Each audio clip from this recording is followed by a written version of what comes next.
It's time for action in the women's welterweight division as the undefeated Zoila Frausto takes on takedown specialist Miesha Tate.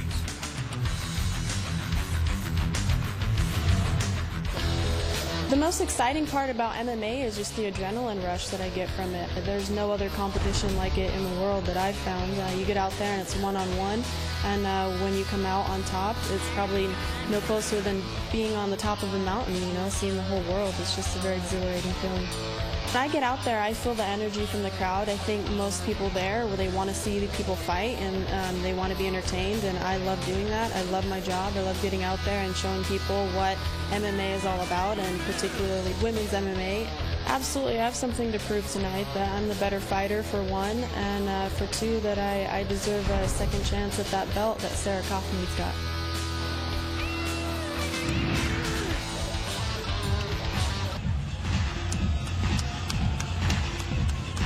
And now, making her way to the blue corner, weighing in at 136 pounds, with a record of 8-2, 3 wins coming by way of knockout, 3 by way of submission. She specializes in wrestling out of Olympia, Washington. Please welcome Miesha Takedown Tate.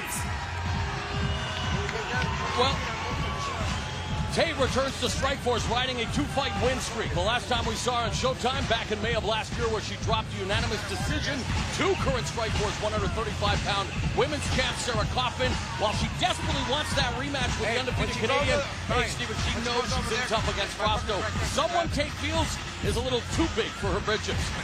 Yeah, well, there's a personal agenda here for both fighters, one reacting and the other one dishing out the smack talk. Of course, Miesha's going to want to capitalize on her experience, and that means knowing what button to push when, and of course, impose her will, starting with that inside left low kick, and then get the clinch, and from there, she feels that she can take Zoila Frausto down at will.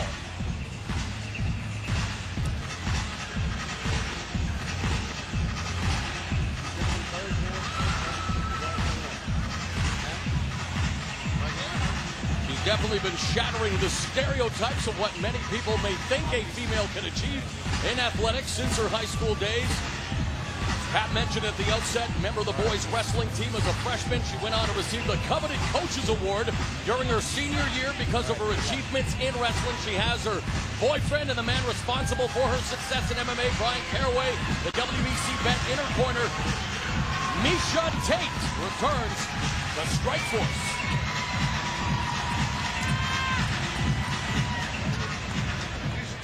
Her opponent has started her MMA career with 5 consecutive wins. It means a lot to me because my family's out there, all my fans, all my supporters, people I went to school with, my coworkers. I mean, I have to go out there and prove to myself and prove to everybody else, you know, that I'm worthy of where I'm at. My little sister, Stephanie Frausto, she's also a fighter. She helps me a lot. I mean, she's a big part of my motivation for the fight, and she's actually one of my training partners, so I take her with me every single one of my fights and beat her up a little bit right before. A lot of it. I'm very confident against Miesha. I've seen some of her fights, and she just seems a bit too slow for me. She might be very experienced and have a lot of fights, but I'm a lot faster. Speed kills. My prediction is a knockout in the first round.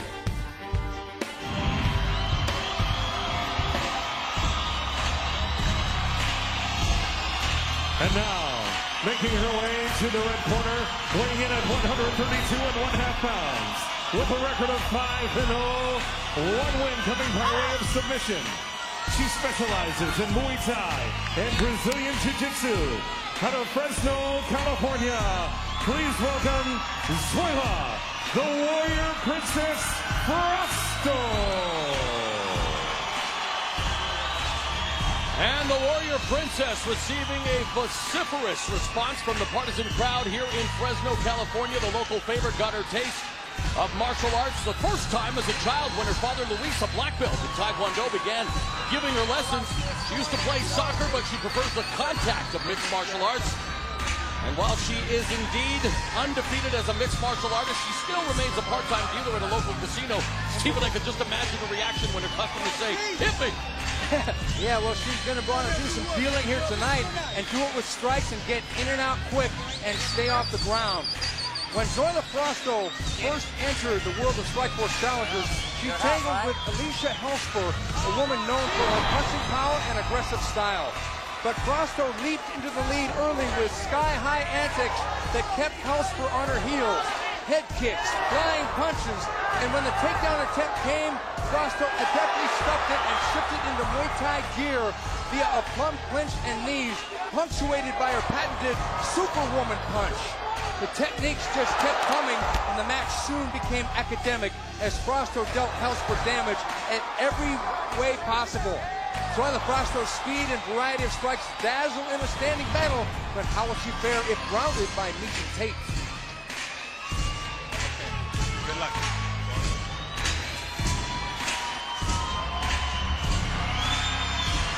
Frausto very proud of her Mexican heritage as we take a look at how these two young ladies match up physically. If you consider youth and size an advantage, you definitely lean toward Miesha Tate. She's 3 years the younger. She's 2.5 inches taller. She weighed in 3.5 pounds bigger, but she's much bigger naturally. The reach advantage going by half an inch to Zoila Frausto, and she's definitely hoping she can use that half inch tonight. We're scheduled for 3 5-minute rounds with referee in charge, Big John McCarthy.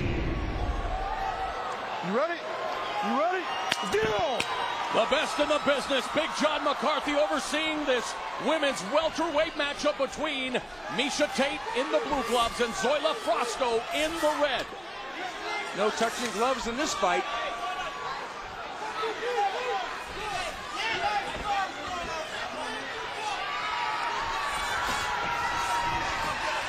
Frausto swinging wildly. Tate delivers an overhand right. Frausto very smart in circling away from the cage. Flashes the jab, follows it up with an overhand right. And there's Tate. The nickname says it all, going for her first takedown attempt, but runs out of real estate, Stephen. Well, now we got Zoila Frausto back up against the wall, and we're going to see what happens if she can defend the takedown.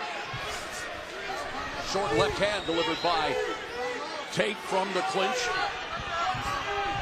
Miesha Tate's been pretty effective so far mixing things up, which is smart on her part. If she just keeps striking and then getting in for the takedowns, getting in clean, she'll avoid a lot of damage. Of course, it didn't waste much time in going for that takedown. She said she wanted to stand with Frausto, but given the first opportunity, she's looking for that single leg, gets her to the canvas, and away from passes the fence. guard. Away from the fence, too. Zoila might have wanted to be close to the fence for a back walker to use her foot up against the spin around, but now she's out right in the center of the cage. Not good. Interestingly enough, Frausto coming off her first submission win. She's gone the distance in her previous victories, undefeated at 5-0. Miesha Tate, though, in control on the ground from side control. Frausto had the knee up there, looking to block the attempt to go to full mount. Miesha Tate's very motivated for the fight, and you can tell. She's getting right to work. She's got cross-eyed. She's controlling position. She's making Zoila Frausto carry her weight. Watch out here as Frausto circling, now Tate back on her feet.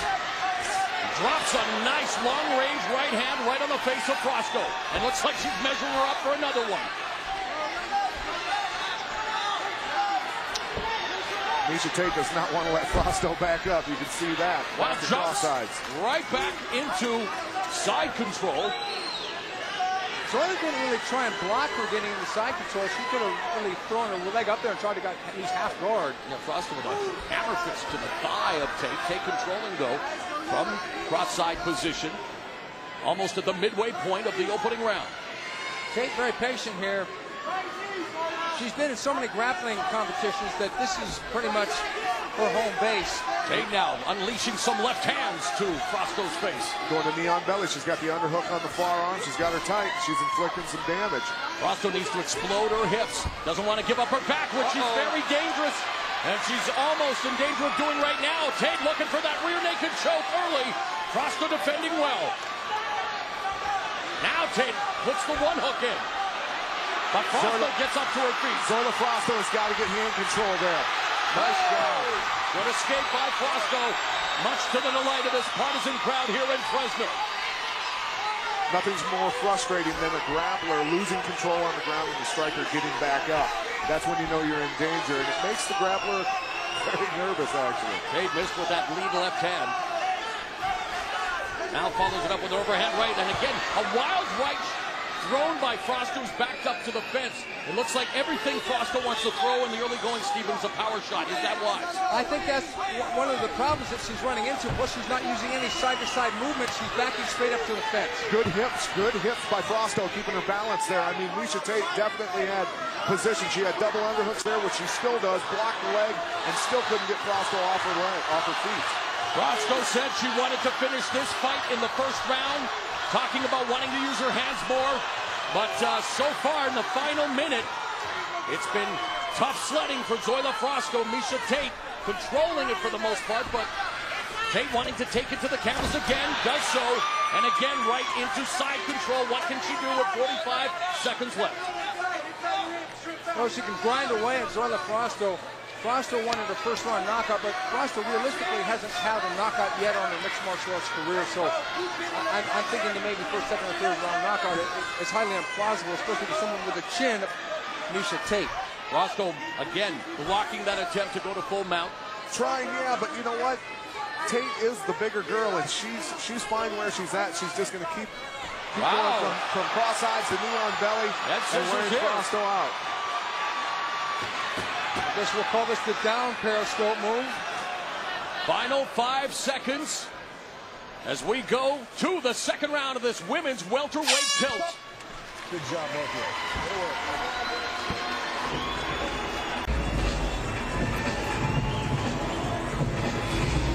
That first round had quite a bit of action between the two.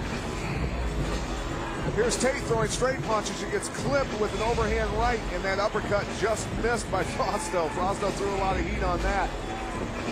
Tate in the first round was going to knee on belly a lot. Frosto got tired of that and tried to escape and roll away, which gave Tate back control. Frosto here, very good hips, a strong girl. Just tripoded up and got Tate to fall off of her back. Very good move, especially for a